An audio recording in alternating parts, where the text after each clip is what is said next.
오늘 오후 맨해튼 월트레이드 센터 부근에서 소형 픽업 트럭이 자전거 도로를 덮치는 대형 사고가 발생했습니다. 뉴저지 잉그루드 클립스 시의원 3선에 도전하는 글로리아 오 후보가 한인사회에 지지를 당부했습니다. 민승기 전 뉴욕 한인 회장은 최근 자신은 부동산세 납부 의무가 없다며 법원에 소송 기각을 요청했습니다. 한인 금융기관들의 SBA 대출 규모가 2017 회계년도 20억 달러를 돌파했습니다. 세제 개혁안의 주 로컬 지방세와 재산세 공제를 유지하도록 변경하면서 의회 통과도 수월해질 전망입니다. 이상은 이 시각 주요 뉴스입니다.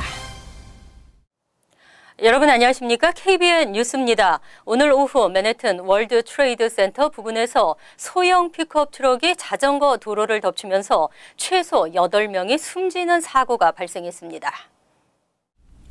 오늘 오후 3시 4분 로 맨해튼에서 홈디포 트럭 운전자가 허드슨 강변에 자전거 도로로 돌진 사이클 행렬을 잇따라 치고 스쿨버스와 충돌했습니다. 목격자들은 트럭이 갑자기 사람들을 쳤고 여러 명이 피를 흘린 채 쓰러졌다고 전했습니다.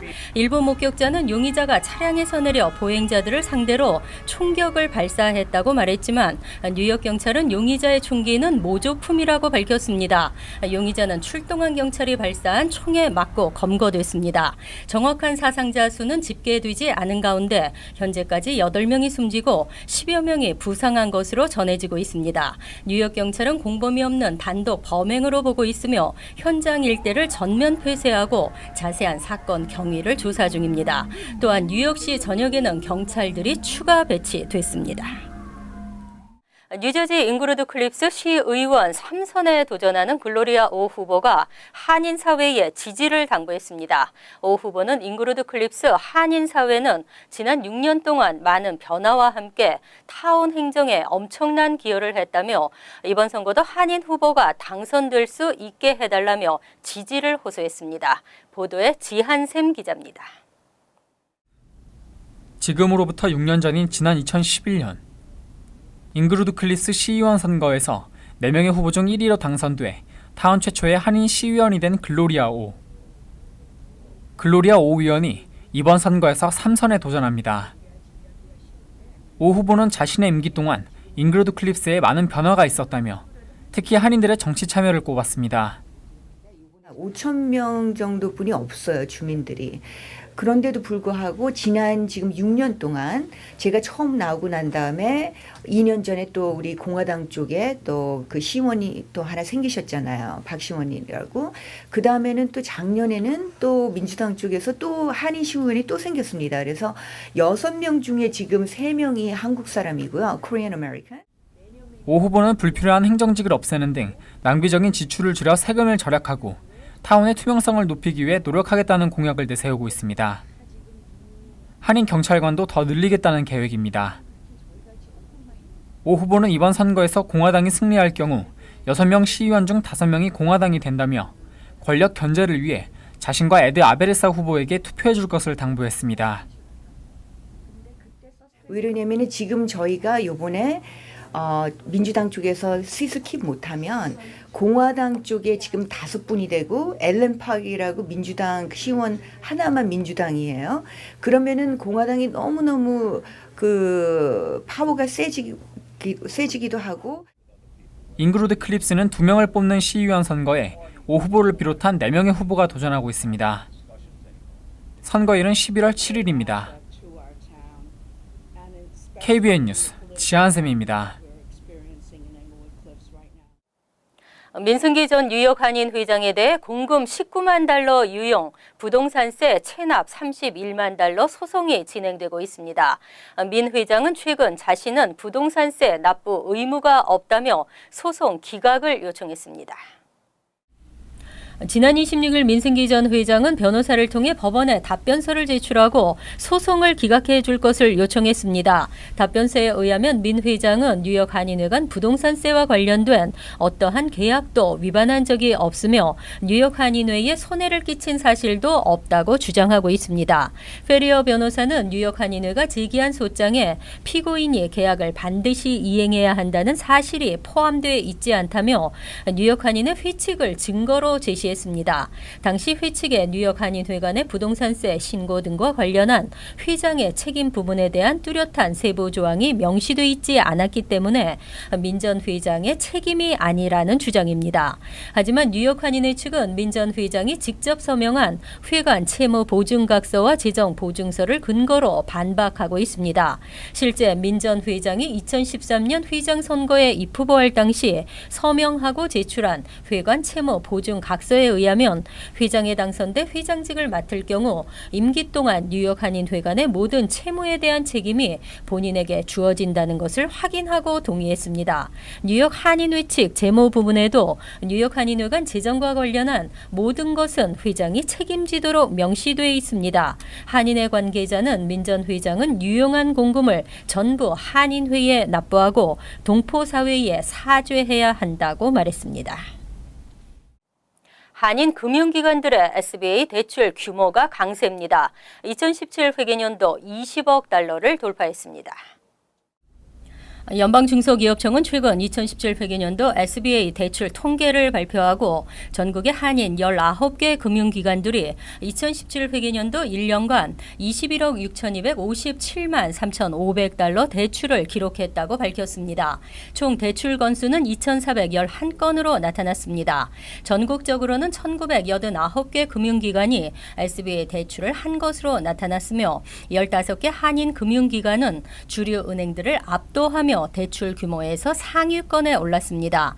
SBA 대출이 은행 입장에서는 부실 대출에 따른 손실 리스크가 거의 없고 SBA 대출 포트폴리오는 금융기관 사이에 패키지로 묶어 사고 팔 수 있는 등 은행의 주요 수익원 중 하나이기 때문입니다. 전국적으로 가장 많은 SBA 대출을 한 금융기관으로는 뱅크 오브 호흡이 전체 15위에 올랐습니다. 406건 대출의 대출 규모는 2억 6,382만 9,100달러에 달했습니다. 다음 CBB 은행이 199건 2억 957만 8,800달러로 18위, 태평양 은행이 207건 1억 9,163만 6,100달러로 21위, 한미은행이 260건 1억 5,830만 800달러로 26위를 차지했습니다. 세제 개혁안의 주 로컬 지방세와 재산세 공제가 유지됩니다. 당초 폐지 대상으로 분류되면서 중산층 세금 가중이 우려됐었는데요. 개혁안이 의회를 통과하는데도 수월할 전망입니다. 케빈 브래디 연방하원세입위원장은 지난 주말 성명에서 재산세 공제를 다시 항목별 공제 항목에 포함시키기로 결정했다고 밝혔습니다. 뉴욕, 뉴저지 등 지방세율이 높은 주의 중산층에게 세금 부담이 가중될 것으로 우려되면서 가장 많은 반발을 샀던 부분입니다. 이번 성명에는 재산세 공제 대상에 대한 제한 여부 등 상세 내용은 포함되지 않았지만 세제 개혁안이 의회를 통과하는데 한층 탄력을 받게 될 것이라는 전망입니다. 레너드 랜스 뉴저지 하원 의원도 올바른 방향으로 나아가는 단계라며 이번 결정이 뉴저지주에 최대 혜택을 주는지 자세한 내용을 살펴볼 것이라고 말했습니다. 현행 세법에는 주와 로컬 정부에 납부한 세금은 연방 소득세 공제 대상이 됩니다. 하지만 세제 개혁안은 법률세율 20% 인하 등 대폭적인 감세에 따른 세수 부족분이 발생하는데 이를 공제 항목 폐지로 메꾸려고 했습니다. 전국 납세자의 항목별 공제 비율은 평균 28%지만 뉴욕의 경우 34%, 뉴저지는 41%로 높습니다. 이에 뉴욕, 뉴저지, 캘리포니아 등 지방 세율이 높은 주의 의원들은 납세자들 특히 중산층의 과세 부담이 크게 늘어날 것이라며 강력하게 반발해 왔습니다. 공화당은 내달 1일 세제 개혁안을 공식 발표할 예정입니다. 교내 왕따 현상이 살인으로까지 이어지는 심각함을 보이고 있습니다. 교내 왕따 현황을 공고하도록 의무화하는 조례가 추진됩니다. 최근 교내 왕따 문제가 심각해지고 있는 것으로 나타났습니다. 이에 마크 트레이거시 의원은 각 학교에서 발생하는 왕따 사건 정보를 교육국이 1년에 2차례 의무적으로 공고하는 조례안을 발의했습니다. 트레이거시 의원은 학교에서 생기는 왕따, 괴롭힘 문제는 부모가 꼭 알아야 한다고 말했습니다. 교육국은 각 학교에 접수되는 왕따, 괴롭힘 사건을 집계하고 이에 대한 정보가 학부모에게 몇 차례 통보됐는지 또 통보되기 어디까지의 소요된 시간 등을 기록해 공개해야 합니다. 시교육국은 이와는 별도로 교내 괴롭힘 사건을 접수할 수 있는 온라인 시스템을 마련할 방침입니다. 교육국은 앞으로 $800만 투입해 온라인 신고 시스템 기반을 마련하고 피해 학생들의 정신건강, 응급처치, 트레이닝, 워크숍 등도 제공할 예정입니다. 또 교사와 모든 교직원에게는 교내 폭행 대처 교육 프로그램을 시행할 계획입니다. 한편 지난달 브롱스의 한 고등학교에서는 왕따 피해 학생이 가해 학생을 칼로 찔러 사망케 한 사건이 발생했습니다. 공공교육의 확대가 뉴욕주에서 실현되고 있습니다. 공립대 수업료 면제 프로그램 엑셀시어 스칼라십의 봄학기 신청 접수가 시작됐습니다. 엑셀시어 스칼라십 2018 봄학기 신청 접수가 30일부터 12월 4일까지 약 2개월간 진행됩니다. 뉴욕주 공립대 수업료 면제 프로그램인 엑셀시어 스칼라십은 연소득 $10만 이하 가정의 자녀로 내년 뉴욕 주립대학과 뉴욕 시립대에 진학하는 학생은 신청할 수 있습니다. 지난 가을 학기 혜택을 받지 못했던 재학생들도 다시 신청해 수업료 면제 기회를 얻을 수 있습니다. 엑셀시어 스칼라십 신청 대상의 소득 한도는 2018에서 19학년도 $11만 이하로 늘어나고 2019에서 2020학년도에는 $12만 5천 확대되면서 더 많은 학생들이 혜택을 받을 전망입니다. 다만 등록금 전액을 지원받기 위해서는 풀타임 학생으로 연간 30학점을 이수해야 합니다. 또 엑셀시어 스칼라십 혜택을 받은 학생들은 졸업 후 일정 기간 뉴욕주 내에 취업해야 합니다. 지난 가을 학기 첫 시행된 엑셀시어 스칼라십은 4만 5천여 명이 혜택을 받은 것으로 나타났습니다. 한편 엑셀시어 스칼라십은 앤드류 쿠오모 주지사가 제안하고 버니 샌더스 상원 의원이 힘을 실으면서 빛을 보게 됐습니다. 퀸즈 플러싱 역사의 한 부분으로 기억되는 RKO 키스 극장이 재개발됩니다. 주민들은 백악관 청원 사이트를 개설하고 반대 서명지를 돌리는 등 재개발 반대에 힘을 모으고 있습니다. 퀸즈 플러싱 주민들은 이달 초 RKO 키스 극장 재개발 반대를 위해 백악관 청원 사이트 Save the Flushing RKO를 개설했습니다. 현재 서명한 사람이 1,620여 명에 달하고 있습니다. 목표 인원은 2,500명입니다. 또 키스 극장 재개발을 반대하는 서명지는 중국계 개발사 신위안 부동산과 뉴욕시 랜드마크 위원회, 드블라지오 시장, 멜린다 게츠, 퀸즈 보로장 등에게 전달될 계획입니다. RKO 키스 극장은 1928년 개장해 지역 명소로 이름을 날렸으며 1984년에는 연방정부가 유적지로 지정한 곳입니다. 하지만 1986년 폐쇄된 뒤 여러 차례 소유주가 바뀌면서 30년이 넘도록 재개발이 이루어지지 않았습니다. 지난 7월 신위안 부동산은 줄베인 건설을 시공사로 선정하고 키스 극장을 상가와 콘도, 커뮤니티 공간 등 16층 주상 복합 건물로 재개발한다는 계획을 세웠습니다. 랜드마크는 유지해 극장 로비와 티켓 판매 입구는 원형 그대로 복원해 보존한다는 조건이지만 주민들은 반대 운동을 펼치고 있습니다. 대중교통을 이용하는 뉴욕시 직장인들은 80%에 달합니다. 대중교통이 한번 말썽을 부리면 대다수의 뉴요커가 피해를 받지만 그럼에도 뉴욕이 최대 비즈니스 도시가 된 것은 편리한 대중교통 시스템인 것으로 나타났습니다. 29일 도시계획조사단체 아키다스는 전 세계 대도시 대중교통 지속 가능성 보고서를 발표했습니다. 보고서에 의하면 뉴욕시는 승객과 환경, 이익 등 3개 부문 20여 개 항목에서 북미 지역 대도시 23곳 중 1위를 차지했습니다. 뉴욕시는 전철 시스템의 네트워크, 24시간 운행, 롱아일랜드, 뉴저지까지 이어지는 대중교통 시스템, 최근 증설된 페리 시스템 등으로 높은 점수를 받았습니다. 뉴욕시는 또 승객 부문에서 는 환승 시스템과 장애인 승객에 대한 편의성 제공이 호평을 받았습니다. 북미 지역에서 뉴욕시 다음으로는 샌프란시스코, 밴쿠버, 몬트리올 등의 순으로 나타났습니다. 100개 도시를 대상으로 한 전 세계 순위에서는 뉴욕시는 23위를 차지했고 1위는 홍콩, 다음 취리히, 파리는 3위를 차지했습니다.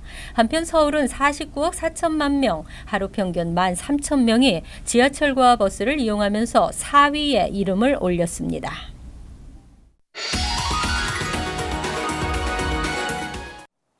이어서 LA 지역 한인사회 소식입니다. 남캘리포니아의 최대 할로윈 축제 웨스트 헐리우드 할로윈 카니발이 개최됩니다. 주류 언론에 따르면 올해로 30번째를 맞는 웨스트 헐리우드 할로윈 카니발은 내일 오후 6시부터 밤 10시 반까지 산타모니카 블러버드 일대에서 열립니다. 이번 행사로 내일 정오부터 다음 달 오전 7시까지 산 빈센트 블러버드의 산타모니카 블러버드와 멜로즈 애비뉴 사이가 폐쇄되며 내일 오전 6시부터 다음 날 오전 6시까지 산타모니카 블러버드의 라시에네가 블러버드와 크로프트 애비뉴와 할로웨이 드라이브 사이 등 도로 일대가 차단됩니다. 한편 웨스트 헐리우드 할로윈 카니발은 매년 10만여 명의 주민들이 참가하면서 세계 최대 할로윈 페스티벌로 꼽히고 있습니다. 현대자동차가 LA 한인 커뮤니티를 대상으로 주력 모델 제네시스의 시승회를 개최했습니다. G80와 G90는 첨단 인체공학적 분석을 통해 적용된 럭셔리한 디자인과 안전성 그리고 한 단계 업그레이드된 승차감을 통해 미 자동차 시장에서 고급차 브랜드의 이미지를 빠르게 구축해 나가고 있습니다. 저희 제네시스는요, 역동적인 디자인과 파워풀하고요, 굉장히 럭셔리해요. 그리고 저희가 드리는 밸리 서비스도 있고요. 다른 브랜드와 비교 안 될 정도로 인테리어도 굉장히 럭셔리합니다. 한번 타보시면 아실 거예요.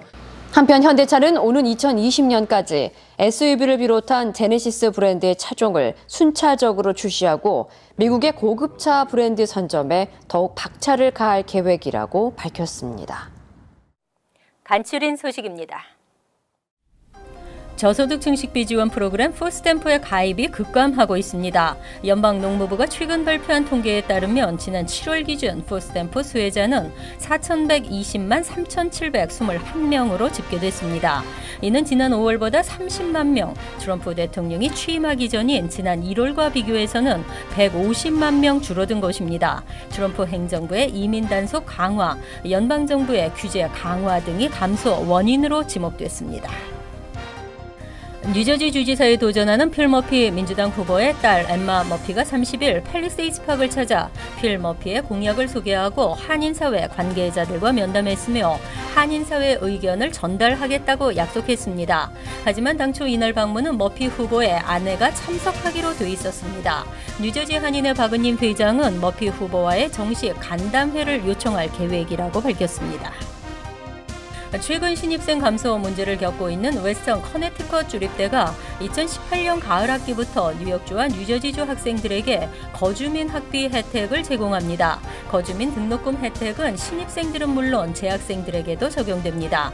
웨스턴 커네티컷 주립대의 타주 학생 학비는 23,107달러인데 거주민 학비를 적용하면 절반 수준인 연 1,418달러로 내려갑니다. 웨스턴 커네티컷 주립대는 지난 6년간 신입생 700여 명이 감소했습니다. 올 연말 맨해튼 락커펠러 센터 광장을 밝힐 크리스마스 추리가 펜실베니아 스테이트 칼리지 지역에 있는 86년산 노르웨이 전나무로 선정됐습니다. 이 나무는 11월 9일 벌목돼 11월 11일 락커펠러 센터에 도착하고 5만 개의 전구와 스왈롭스키 별로 아름답게 장식이 되며 11월 29일 락커펠러 센터 크리스마스 추리 점등식에서 공개됩니다. 나무의 높이와 나무 주인들에 대한 정보는 밝혀지지 않았습니다. 환율과 증권 소식입니다.